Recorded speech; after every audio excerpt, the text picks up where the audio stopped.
LRI Award is an amazing opportunity. It is really for young scientists a stepping stone to get into a proper career and a proper position in academia. I'm super happy because I moved from Hawkins to Lausanne University recently in January, and I'm trying to start my own lab, and it's really hard because it's a lot of competition. So it was really good to get this award to start my own research and give me opportunity to start my own lab.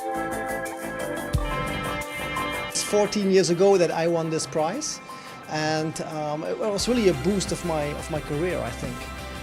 So as a young scientist, you usually do what your supervisor tells you to do, right? But due to this prize, I had the chance to do what I wanted to do.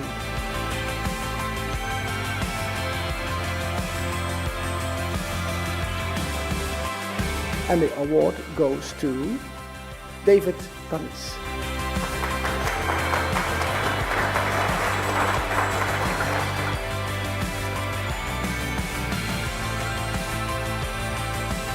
Our project is focused on developmental neurotoxicity.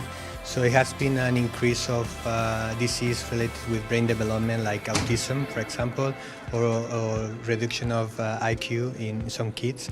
And it is believed now that because we are exposed to some chemicals that during really long time, especially during the brain development, that exposure can produce these effects later on.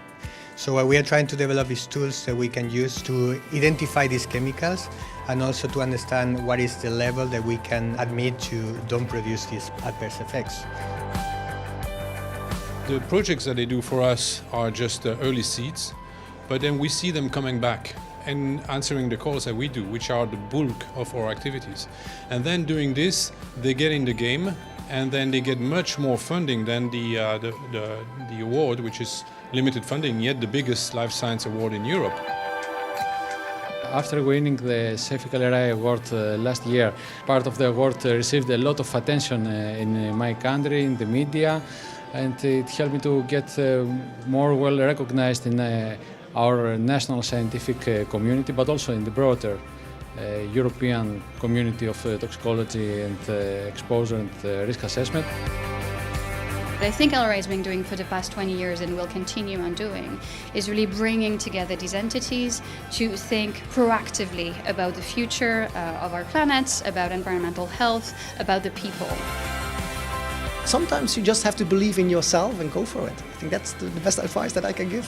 If you keep pushing, in the end you can make it work. I suggest that they should have faith in their ideas. Keep fighting.